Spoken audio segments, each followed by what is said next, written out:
Good morning students.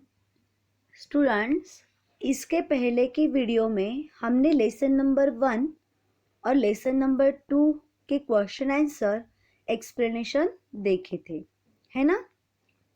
तो अभी आज हम क्या देखने वाले हैं? तो आज हम revision for question answer same topic, सिर्फ हम लोग लेसन तीसरा और जो हमारी चौथी कविता है उसके क्वेश्चन आंसर एक्सप्लेनेशन लेने वाले हैं। ओके, पाठ के साथ साथ प्रश्नों उत्तरों को भी बताए तो ये हमें और भी आसानी होती है, क्योंकि कभी कभी पाठ तो समझ में आता है पर कोई क्वेश्चन नहीं समझता है, तो कभी किसी क्वेश्चन का आंसर ही नहीं समझता है। अक्सर ऐसे नहीं होना चाहिए, क्योंकि अगर हमने उस पाठ को ठीक से पढ़ा तो वो आसानी से हमें समझता ही है। ओके, तो चलो हम देखते हैं इसमें क्या बताया है। बस की यात्रा, इस पाठ के कुछ शब्दार्थ मैंने यहाँ पे आपको दिए हैं, पहले उसको क्लियर करते हैं। वैसे भी डाउट क्लियर सेशन में हमने उसको कंप्लीट किए हैं, फिर भी वहाँ पे मैंने लेसन को रिवाइज किया था। अभी यहाँ पे हम क्या करेंगे, प्रश्न उत्तर को। फिर भी यहाँ पे शब्दार्थ एक बार देखते हैं हम क्या क्या है।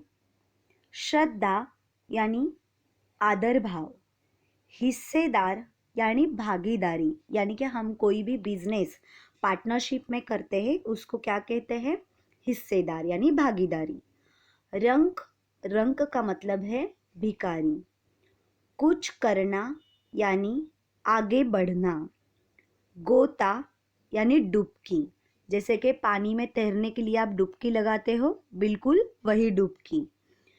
बियाबान यानी सुनसान, जैसे सुनसान जंगल होता है, बिल्कुल वीरानी जगह, वैसे उसी को बियाबान कहा जाता है।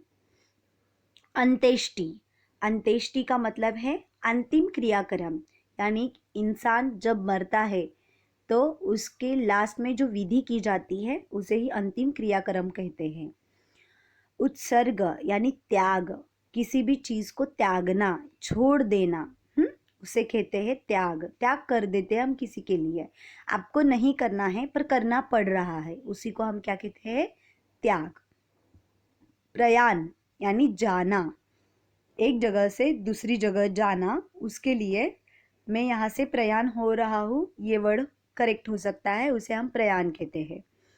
बेताबी यानी व्याकुल, किसी चीज के लिए बहुत बेताब होना, वही बेताबी होती है। यहाँ पे कुछ वर्ड्स दिए हैं, और भी बहुत सारे वर्ड हैं जिसको हमने पहले भी ओरली एक्सप्लेन किया है। ओके, तो चलो आगे क्या है, तो हमारे प्रश्न उत्तर है। यहाँ पे देखो, पहला प्रश्न हम यहाँ पे शुरुआत कर देते हैं। मैंने उस कंपनी के हिस्सेदार की तरफ पहली बार श्रद्धा भाव से देखा। लेखक के मन में हिस्सेदार साहब के लिए श्रद्धा क्यों जग गई? देखो यहाँ पे क्या कह रहे हैं, मैंने उस कंपनी के हिस्सेदार की तरफ पहली बार श्रद्धा भाव से देखा। ये कब लेखक ने कहा, कुछ याद आ रहा है? तो देखो उसके साथ क्या बोला है, लेखक के मन में हिस्सेदार साहब के लिए श्रद्धा क्यों जगाई।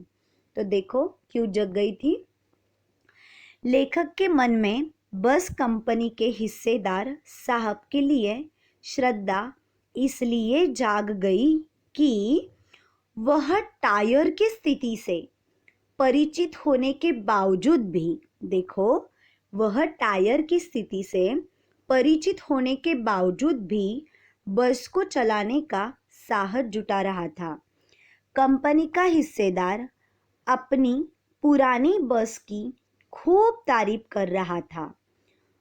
अर्थ मोह की वजह से आत्मा बलिदान की ऐसी भावना दुर्लभ थी, जिसे देखकर लेखक हतप्रभ हो गया और उसके प्रति उनके मन में श्रद्धा भाव उमड़ता है।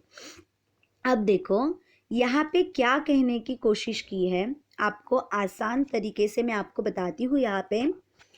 यहाँ पे ये कहने की कोशिश की है कि जब उनकी टायर की हवा चली गई थी। यानी टायर की स्थिति क्या थी, ये ऑलरेडी जो हिस्सेदार साहब थे, जो कंपनी के हिस्सेदार साहब बस में बैठे थे, एक कंपनी का खुद इंसान, उस कंपनी के बस कंपनी का इंसान उस बस में बैठा था। तभी लेखक कह रहे थे कि इसको पूरी तरह पता है कि इस बस के टायर कैसे हैं, फिर भी वो उसको ज़बरदस्ती से वैसे ही चला रहा है। कंपनी का जो हिस्सेदार था वो अपनी बस पुरानी है तब भी उसकी बहुत तारीफ कर रहा था। यानी उनको पैसे का इतना अर्थ मोह, यानी क्या अर्थ, यानी पैसा। अर्थ मोह यानी पैसे का इतना मोह, यानी कि बहुत पैसे कमाने का लालच तो इतना था कि उनको अगर उस बस में चलते चलते उनकी खुद का बलिदान भी देना पड़े तो भी उनको चलेगा। अरे बाबा, पर बलिदान देके अगर कुछ हो जाए तो उस पैसों का भी तो क्या फ़ायदा, ये लोगों को तो समझ में नहीं आ रहा है।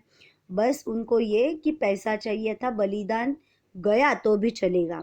इसलिए लेखक सच में लास्ट के टाइम पे जब ये बस खराब हुई थी, जब टायर की हवा फूस हो गई थी, तब भी आपको याद आ रहा होगा उस लेसन में हमने उसी प्रकार से पढ़ा है कि तभी लेखक हिस्सेदार के पास बहुत श्रद्धा भाव से देख रहे थे, क्योंकि ये बेचारा जान देने के लिए तैयार है पर टायर को बदलने के लिए नहीं।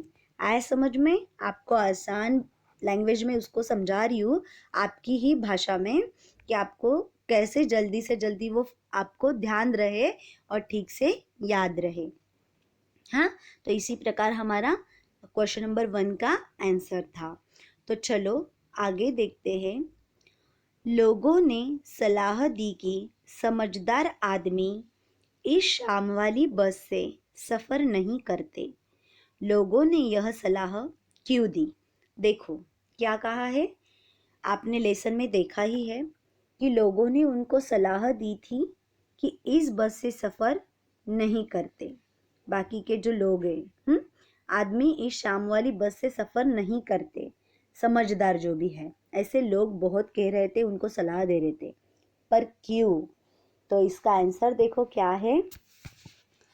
लोगों ने लेखक को यह सलाह इसलिए दी क्योंकि वे जानते थे कि बस की हालत बहुत खराब है। बस का कोई भरोसा नहीं है कि यह कब और कहाँ रुक जाए। शाम बीतते ही रात हो जाती है और रात रास्ते में कहाँ बीतनी पड़ जाए कुछ पता नहीं रहता। उनके अनुसार यह बस डाकिन की तरह है। देखो लोगों ने लेखक को यह सलाह क्यों दी थी, क्योंकि लोग बहुत अच्छे तरीके से जानते थे कि वो बस कैसी थी, खराब थी। हर आंसर को ना थोड़ा सा पॉइंट में ध्यान रखो आप, तो वो आपके माइंड में बराबर जाएगा। सबसे पहले इस आंसर में हम क्या याद रखेंगे कि वो बस खराब थी, उसकी हालत बहुत खराब थी, ये लोग जानते थे। बस का कोई भरोसा नहीं था। दूसरा हुआ, एक तो बस की हालत बहुत खराब थी, बस का कोई भरोसा नहीं था, यह कब और कहाँ रुक जाए ये भी नहीं पता था।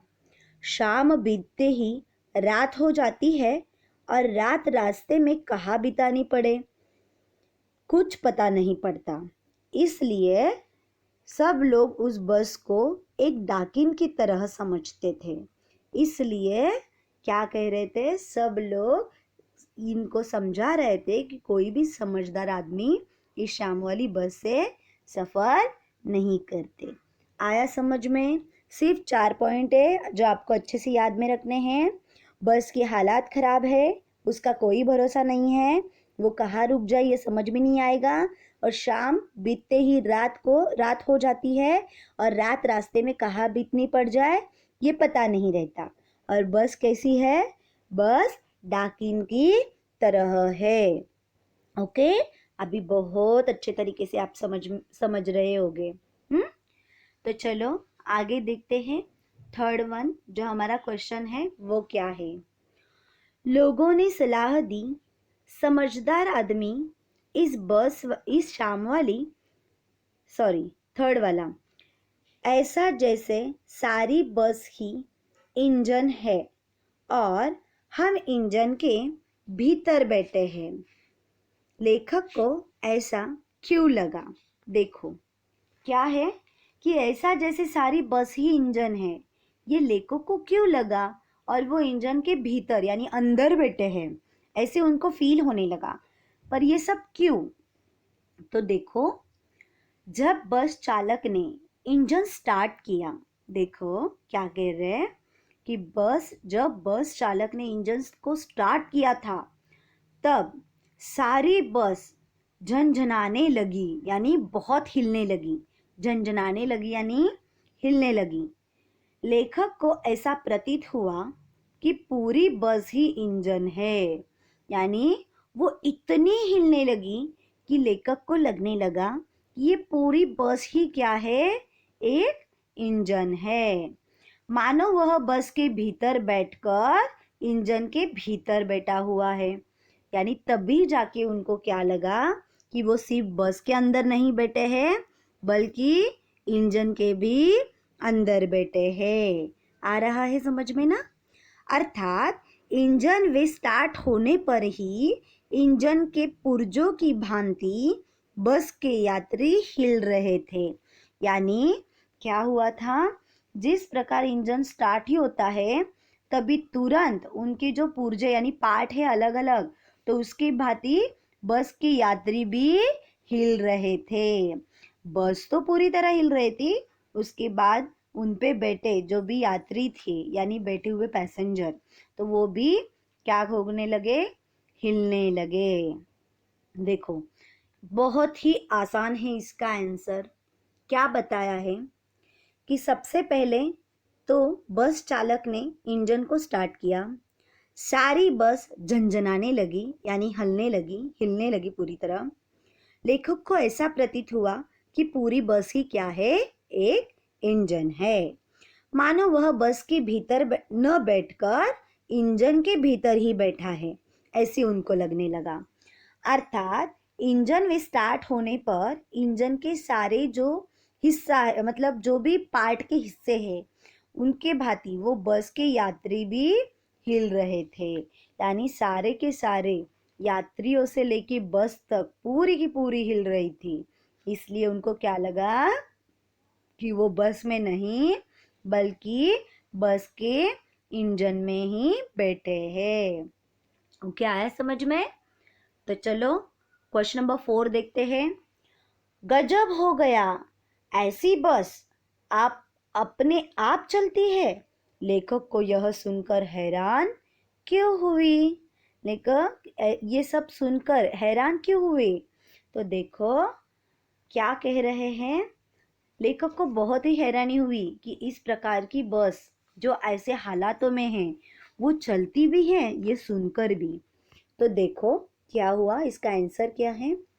बस की वर्तमान स्थिति देखते हुए इस प्रकार का आश्चर्य व्यक्त करना स्वाभाविक था।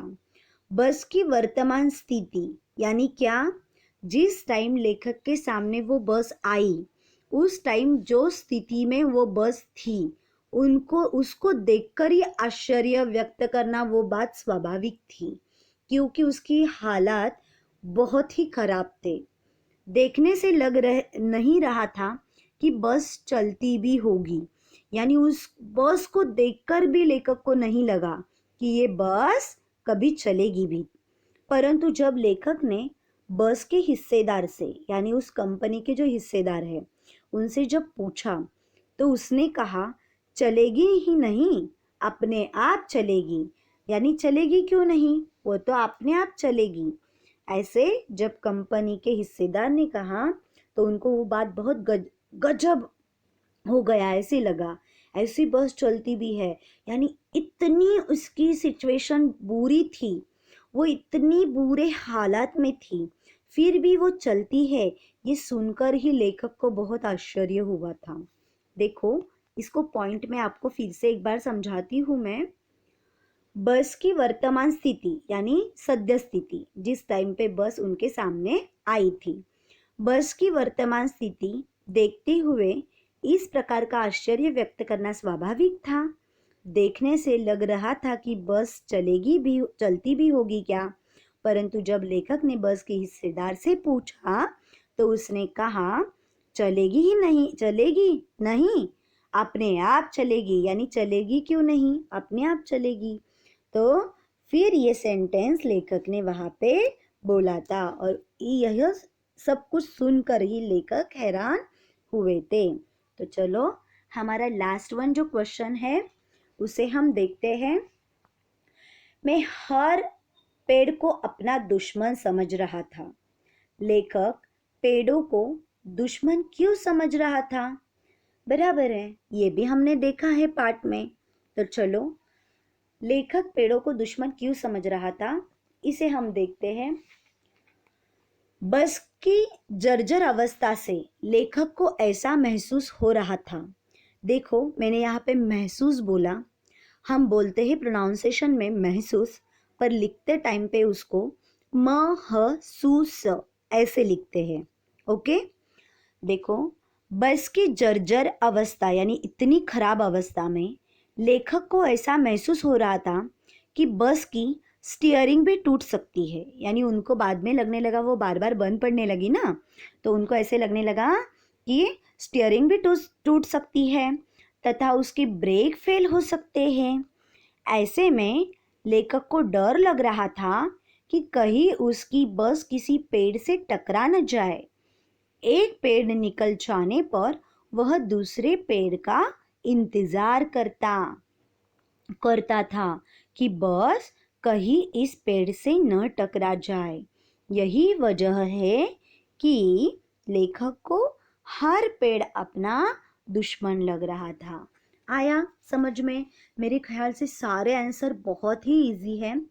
देखो ये पेड़ को दुश्मन मानने वाली बात तो बहुत ही इजी है। सिर्फ क्या ध्यान में रखना है आपको, बस की जर्जर अवस्था में लेखक ये महसूस कर रहे थे, यानी उनको ऐसे लग रहा था कि कभी स्टीयरिंग भी टूट सकती है या कभी ब्रेक भी फेल हो सकते हैं। ऐसे में लेखक को डर लगने लगा था कि कहीं उसकी बस किसी पेड़ से टकरा न जाए।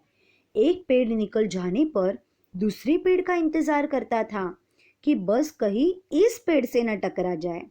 यही वजह थी कि लेखक को हर पेड़ अपना दुश्मन लग रहा था। देखो कितने इजी है।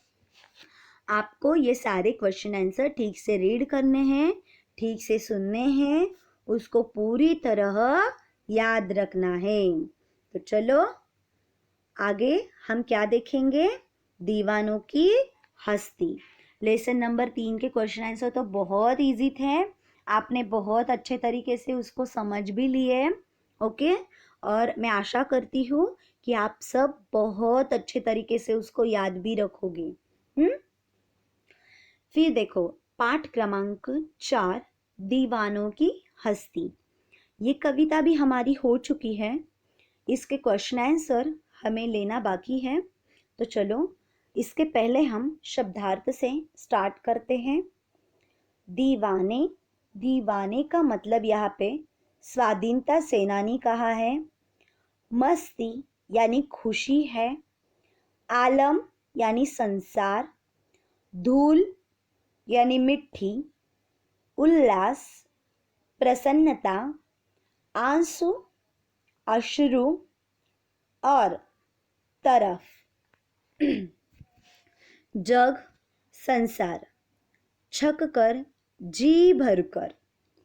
सुख दुख के घूंट, जीवन के सुख दुख के अनुभव।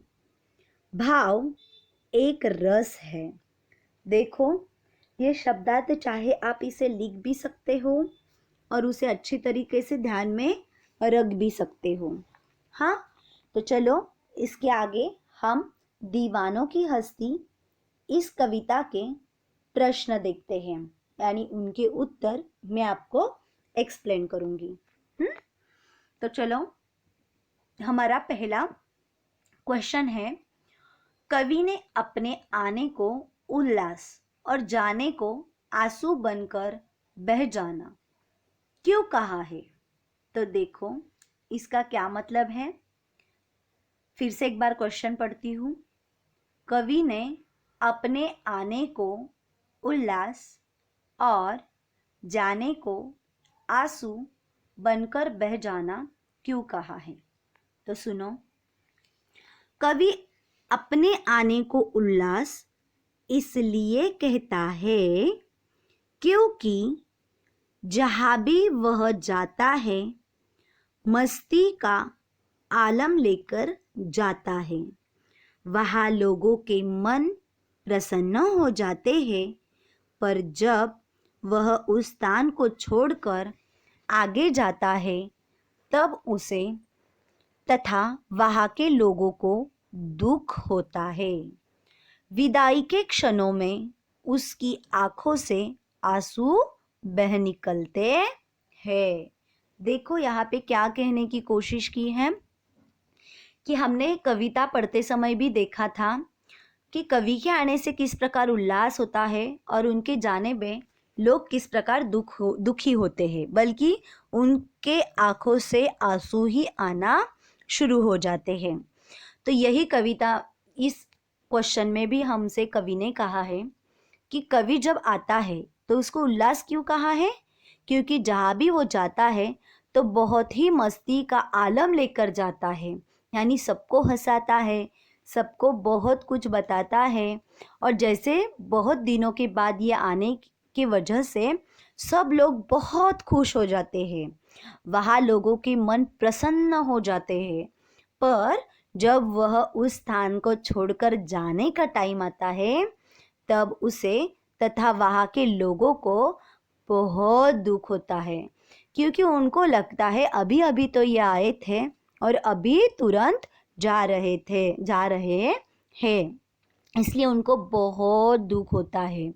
तो विदाई के क्षणों में उनकी आंखों में से आंसू बह आते हैं। आए समझ में? तो उनके आने से उल्लास क्यों होता है और फिर जाने से आंसू बनकर आंसू बह क्यों जाते हैं। बहुत ही इजी है, इसमें ज़्यादा कुछ समझने की ज़रूरत भी नहीं है, बहुत ही इजी है। तो चलो सेकेंड वाला क्वेश्चन क्या है हम देखते हैं। भिकमंगों की दुनिया में बेरोक प्यार लुटाने वाला, भिकमंगों की दुनिया में बेरोक प्यार लुटाने वाला कवि ऐसा क्यों कहता है कि वह अपने हृदय पर असफलता का एक निशान भार की तरह लेकर जा रहा है? क्या वह निराश है या प्रसन्न है? यानी यहाँ पे क्वेश्चन ऐसे पूछा गया है आपको कि इस भिकमांगी दुनिया को बेरोक प्यार लुटाने वाला जो कवि है वो अपने हृदय पर असफलता का एक निशान का भार की तरह लेकर जा रहा है, या फिर निराश है या प्रसन्न है? यही क्वेश्चन है हमें। तो देखो इसका आंसर क्या है। जहां भिकमंगों की दुनिया से कवि का आशय है, यानी कि इस कविता में यहाँ भिकमंगों की दुनिया से कवि का आशय है कि यह दुनिया केवल लेना जानती है, देना नहीं। ये मैंने आपको बताया है पहले ही कि ये जो दुनिया है वो सिर्फ सब कुछ लेना जानती है, कुछ भी देना नहीं। कवि ने भी इस दुनिया को प्यार दिया, पर इसके बदले में उसे वह प्यार नहीं मिला जिसकी वह आशा करता है। कवि निराश है, वह समझता है कि प्यार और खुशियाँ लोगों के जीवन में भरने में असफल रहा। दुनिया भी सांसारिक विषयों में उलझी हुई है। देखो क्या कहा गया है यहाँ पे, दो क्वेश्चन आपको पूछे गए थे, यहाँ पे कि वो निराश था या वो प्रसन्न था। वो लोगों को प्रसन्न करते करते वो खुद तो निराश था, क्योंकि इसका मतलब यहाँ पे क्लियर किया है। मैं पॉइंट थ्रू फिर से बताती हूँ। यह भिकमंगों की दुनिया, ये आशय क्या था? तो यह दुनिया सिर्फ लेना जानती है, देना नहीं जानती है। कभी भी इस दुनिया को बहुत सारा प्यार देते रहे, पर वह प्यार उनको नहीं मिला जिनकी वो आशा रखते थे। कवि बहुत निराश थे, पर वह समझता है कि प्यार और खुशियाँ लोगों के जीवन में भरने से वो असफल रहा। यानी जितना प्यार और जितनी खुशियाँ उनको देनी थी, उतनी देने में वो थोड़ा असफल रहे थे। इस क्यों क्यों असफल रहे थे? क्योंकि ये दुनिया तो सारी सांसारिक विषयों में ही उलझी थी। उनका किसी का ध्यान भी नहीं था कि उनको कौन प्यार देने वाला है और कौन नहीं। आ रहा है समझ में? बहुत इजी है। आगे देखो, कविता में ऐसी कौन सी बात है जो आपको सबसे अच्छी लगी?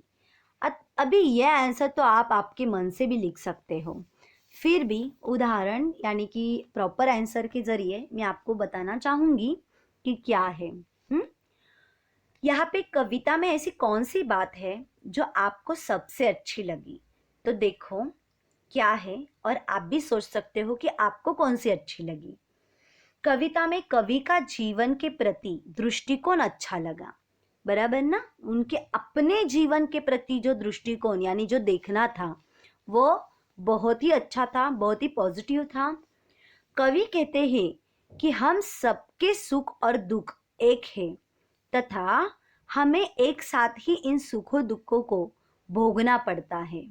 हमें दोनों परिस्थितियों का सामना समान भाव से करना चाहिए।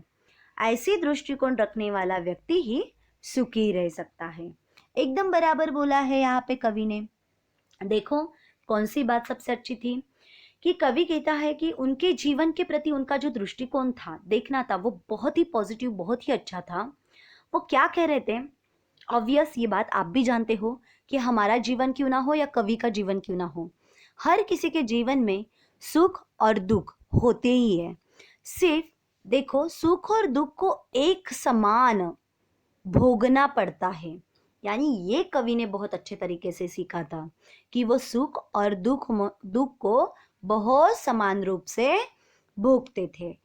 यानी वो क्या कह रहे हैं कि हमें दोनों परिस्थितियों का सामना समान भाव से करना चाहिए। यानी आपके लाइफ में अगर सुख है तो भी ज़्यादा ही एक्साइटेड नहीं होना है, और दुख है तो रोते नहीं बैठना है। अगर सुख दुख आपके लाइफ में आते हैं तो उसको इक्वल रूप से देखना सीखो। तो ऐसे तो हमने क्वेश्चन आंसर तो पूरे देखे लेसन के। अब हम हमारा व्याकरण देखेंगे कि व्याकरण में हमने अभी तक जो जो पॉइंट्स यानी जो कोई टॉपिक्स है हमारे वो पढ़े हैं, उसको भी मैं थोड़ा सा आपको यहाँ पे एक्सप्लेन करके देती हूँ। तो देखो सबसे पहला है हमारा संज्ञा और उसके भेद। ये सिर्फ आपको देखना है कि मैं क्या क्या बता रही हूँ। उसके पॉइंट यहाँ पे मैंने नहीं डाले हैं क्योंकि आपको आपके नोटबुक में नोट्स भी मिले हैं। तो आपको इसको मैं जब भी बता रही हूँ तो आपकी नोटबुक आपको सामने रखनी है, क्योंकि हमारे संज्ञा के, सर्वनाम के और विशेषण के सारे नोट्स आप तक पहुँच चुके हैं। तो चलो संज्ञा और उसके भेद हम देखते हैं। सबसे पहले हमने तो देखा है, सिर्फ हम रिवाइज कर रहे हैं यहाँ पे रिवीजन के थ्रू। परिभाषा क्या है संज्ञा की हमारी? जो शब्द किसी व्यक्ति, स्थान, वस्तु अथवा भाव का बोध करते हैं उन्हें संज्ञा कहते हैं। ओके, ये आपको पता ही है। संज्ञा के कितने भेद हैं? हमारे 5 भेद हैं। कौन से? व्यक्तिवाचक संज्ञा, जातिवाचक संज्ञा, भाववाचक संज्ञा, समूहवाचक संज्ञा और लास्ट वन द्रव्यवाचक संज्ञा। ये सारे टॉपिक हम 6 स्टैंडर्ड से पढ़ते ही आ रहे हैं अभी तक, तो वो आपको बहुत अच्छे तरीके से लर्न होनी चाहिए। ओके, अभी व्यक्तिवाचक संज्ञा में क्या है ये आप जानते ही हो। जिस संज्ञा शब्द से किसी एक विशेष व्यक्ति, स्थान या वस्तु का बोध हो उसे हम क्या कहते हैं? व्यक्तिवाचक संज्ञा। जिस संज्ञा शब्द से किसी एक विशेष व्यक्ति, स्थान या वस्तु का बोध हो उसे व्यक्तिवाचक संज्ञा कहते हैं। ऑब्वियस व्यक्तिवाचक संज्ञा यानी प्रॉपर नेम हमारा होता है वही रहता है, तो वो क्या है? जैसे कि किसी प्लेस का नाम कोलकाता, किसी व्यक्ति का नाम सरोजिनी नायडू, किसी चीज़ का नाम ताजमहल, कुरान शरीफ किसी किताब का नाम है, फॉर एग्जाम्पल रामायण। आ रहा है समझ में आपको? फिर हमारा दूसरा जो है वो है जातिवाचक संज्ञा यानी जातिवाचक संज्ञा। जिस संज्ञा शब्द से, उसकी डेफिनेशन देखो, जिस संज्ञा शब्द से किसी जाति का बोध हो उसे जातिवाचक संज्ञा कहते हैं। जाति का बोध होना यानी यह फूल है, पर उस फूलों की भी बहुत सारे अलग अलग नाम हैं, मैंने नाम नहीं लिया। कॉमनली सारे फूलों को फूल कह दिया, इसलिए वो कॉमन वर्ड था, इसलिए ये क्या है? जातिवाचक। मछली, मछली के भी बहुत सारे नाम है, प्रकार है, पर हमने यहाँ पे कॉमन मछली कहा। शहर, बहुत सारे शहर हैं, पर हमने यहाँ पे सिर्फ शहर कहा। और नदियाँ, तो उनके भी तो बहुत सारे नाम हैं, पर यहाँ पे अगर मैंने नदी कहा तो वो क्या हुआ? जातिवाचक। अभी नेक्स्ट हमारा तीसरा पॉइंट है, वो क्या है? भाववाचक संज्ञा।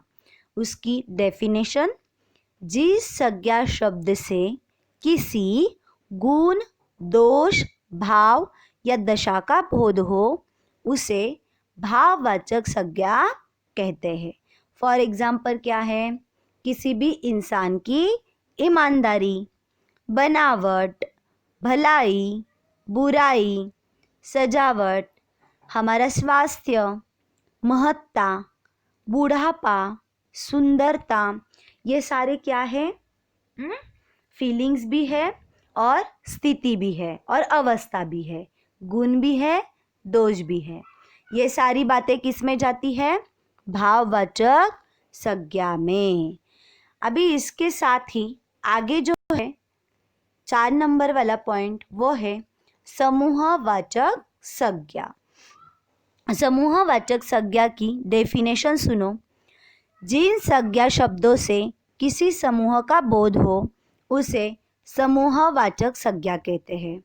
समूह का मतलब क्या है? जो भी इकट्ठे होने वाली चीज़ें हो या कुछ भी। देखो जैसे फॉर एग्जाम्पल कक्षा यानी हमारी क्लासरूम, उस कक्षा में बहुत सारे लोग यानी बच्चे होते हैं, सिर्फ अकेला कोई होता है क्या? नहीं।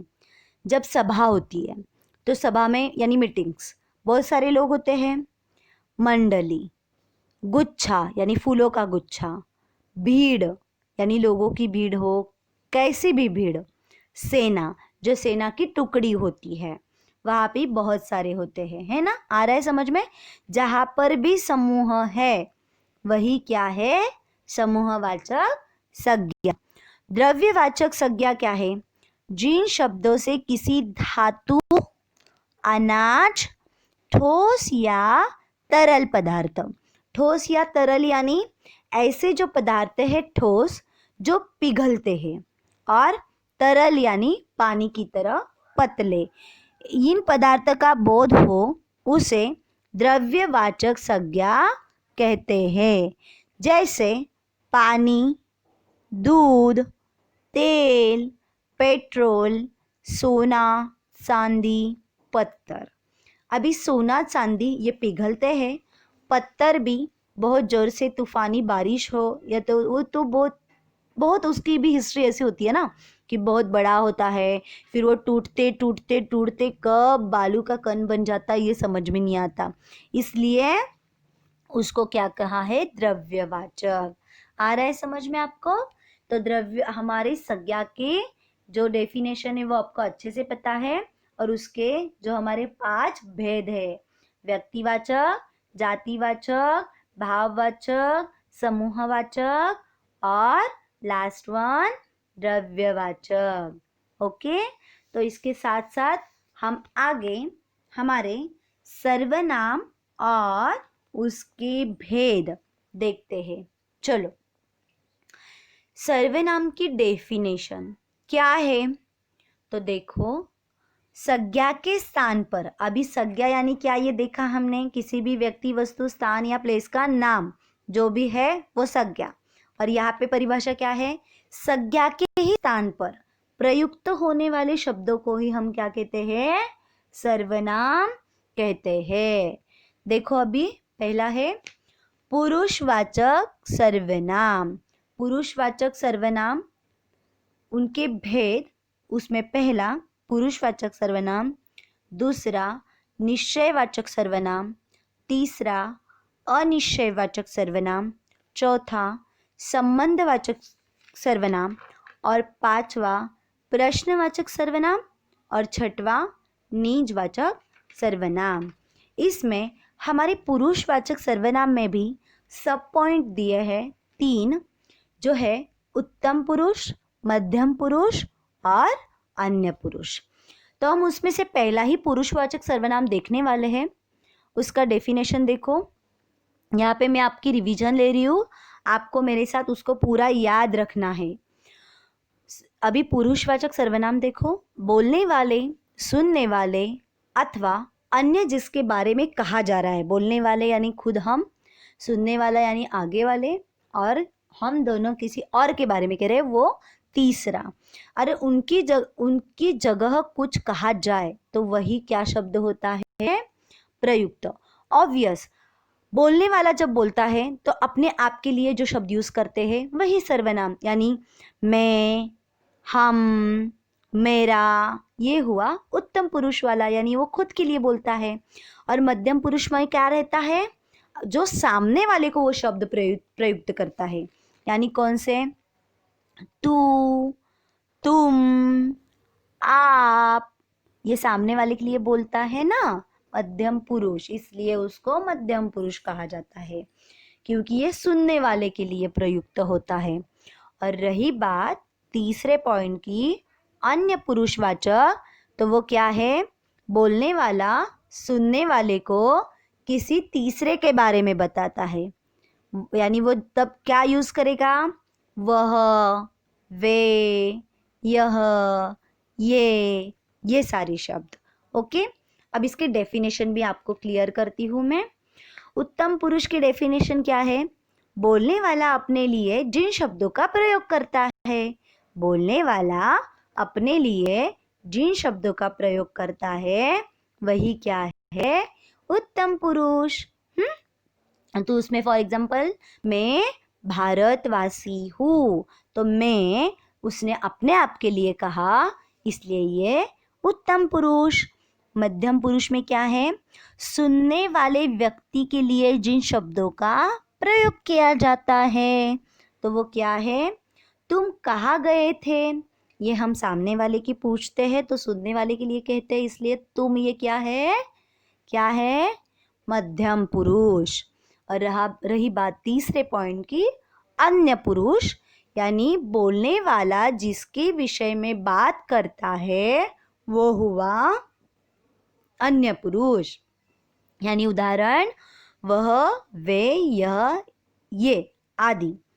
फॉर एग्जाम्पल, वह जल्दी जल्दी चल रहा था, तो वह क्या हुआ, अन्य पुरुष। क्लियर पुरुषवाचक।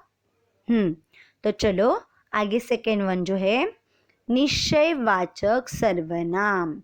ये क्या दिया है यहाँ पे, जिन सर्वनाम शब्द से किसी निश्चित व्यक्ति या वस्तु का बोध हो उसे निश्चयवाचक सर्वनाम कहते हैं। क्या कहा है, जिन सर्वनाम शब्द से किसी निश्चित व्यक्ति या वस्तु का बोध हो उसे निश्चयवाचक सर्वनाम कहते हैं, यानी जो चीज़ निश्चित है वही, तो वही वहाँ पर भी यह वह का यूज होता है। तो यहाँ पे देखो सेंटेंस, यह मोहन का घर है, यानी वो किसी और को मोहन का घर दिखा रहा है, पर वो सेंटेंस कंफर्म है, इसलिए ये निश्चयवाचक सर्वनाम, क्योंकि अगर वो मोहन का घर है तो वो मोहन का ही घर है, कोई और उसको अपना घर नहीं कह सकता। अंडरस्टैंड। तो चलो आगे देखते हैं थर्ड वन, अनिश्चयवाचक सर्वनाम। निश्चयवाचक सर्वनाम के बिल्कुल ऑपोजिट है हमारा अनिश्चयवाचक। जिस सर्वनाम शब्द से किसी अनिश्चित वस्तु या व्यक्ति का बोध हो उसे अनिश्चयवाचक सर्वनाम कहते हैं। जैसे कि यहाँ पे फॉर एग्जाम्पल कोई, कुछ, है ना। तो देखो दाल में कुछ गिरा है, क्या गिरा है ये तो पता नहीं, पर कुछ तो गिरा है। यानी यहाँ पे क्या गिरा है ये कंफर्म नहीं है, पर कुछ तो गिरा है इतना पता है, इसलिए ये क्या है, अनिश्चयवाचक सर्वनाम। अभी हमारा जो है फोर्थ वन, संबंधवाचक सर्वनाम। तो देखो जो सर्वनाम शब्द दो भिन्न भिन्न बातों को संबंध जोड़ता है, यानी जो सर्वनाम शब्द दो भिन्न भिन्न बातों से संबंध जोड़ते हैं वही क्या होते हैं, संबंधवाचक सर्वनाम। यानी जो, सो, जैसी, वैसी, जहाँ, वहाँ, ये सारी बातें आ रही है समझ में आपको। हाँ, तो चलो इसके बाद हमारा जो है फिफ्थ वन क्या है पॉइंट, प्रश्नवाचक सर्वनाम। जिस सर्वनाम शब्द का प्रयोग प्रश्न पूछने के लिए किया जाता है उसे प्रश्नवाचक सर्वनाम कहते हैं। यानी जहाँ पे क्वेश्चन पूछा जाता है वो क्या है, प्रश्नवाचक सर्वनाम। दरवाजे पर कौन खड़ा है, अगर कौन खड़ा है पूछा तो यहाँ लास्ट में क्वेश्चन मार्क्स, ये क्वेश्चन है इसलिए ये प्रश्नवाचक। तुम्हें क्या चाहिए, क्या, ये क्या है, क्वेश्चन है, क्या से क्वेश्चन पूछा जाता है, लास्ट में क्वेश्चन मार्क है, तो ये क्या हुआ, प्रश्नवाचक सर्वनाम। और लास्ट वन हमारा है निजवाचक सर्वनाम। तो कर्ता अपने लिए, कर्ता यानी खुद व्यक्ति जो बोलने वाला है वो, कर्ता अपने लिए जिन सर्वनाम शब्दों का प्रयोग करता है उसे निजवाचक सर्वनाम, यानी वो अपने आप के लिए जो शब्द यूज करता है। देखो कैसे, यहाँ पे उदाहरण में दिया ही है आपको, अपने आप, स्वयं, खुद, निज। निज शब्द का अर्थ ही खुद है। जैसे हम बोलते हैं ना किसी को कि तुम मेरे निजी मामले में ये मत करो, इन्वॉल्व मत हो, ऐसे बोलते हैं ना, ये मेरा निजी मामला है इसमें तुम दखलंदाजी मत दो, तो मत करो, ऐसे कुछ बोलते हैं। तो ये नीच का मतलब ही क्या है, क्या है नीच का मतलब, कि खुद मेरा पर्सनल जो है मामला उसे कहते हैं।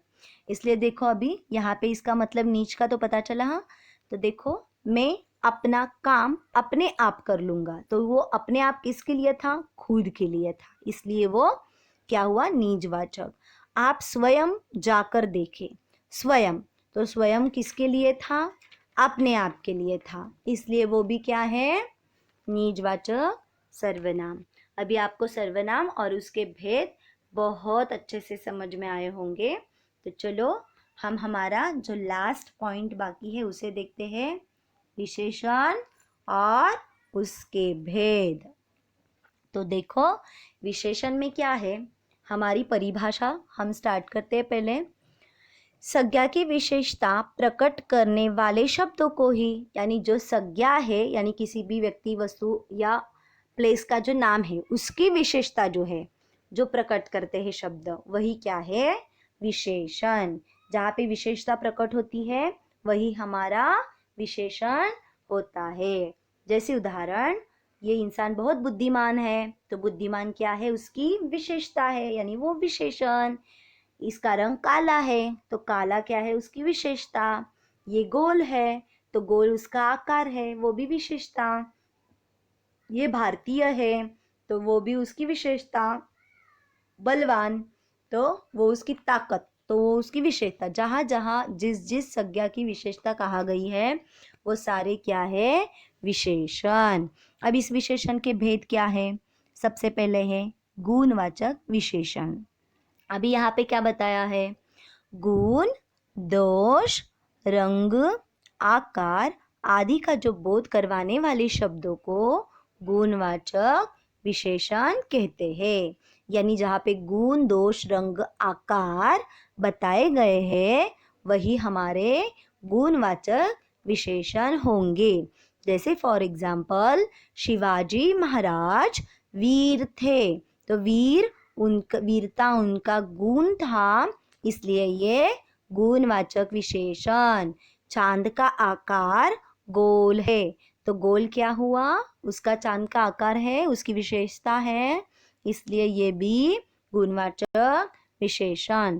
परिमाणवाचक विशेषण, तो परिमाणवाचक विशेषण की डेफिनेशन क्या है, नाप तोल यानी काउंट जो हम करते हैं, काउंट से भी मतलब तोलना, नाप तोल आदि का बोध करवाने वाले शब्दों को ही परिमाणवाचक विशेषण कहते हैं। इसके दो भेद है फिर से, क्या, निश्चित परिमाणवाचक और अनिश्चित। निश्चित यानी क्या, 4 किलो 3 किलो यानी इनमें निश्चित परिमाण वजन का नापतोल किया जाता है, जहाँ पे करेक्ट वजन करके माप करके ही पता चलता है। फॉर एग्जाम्पल हमें 4 किलो आम दो, 4 किलो आम, तो यहाँ पे करेक्ट उनका वेट होगा ना, तो इसलिए क्या है, ये निश्चितवाचक।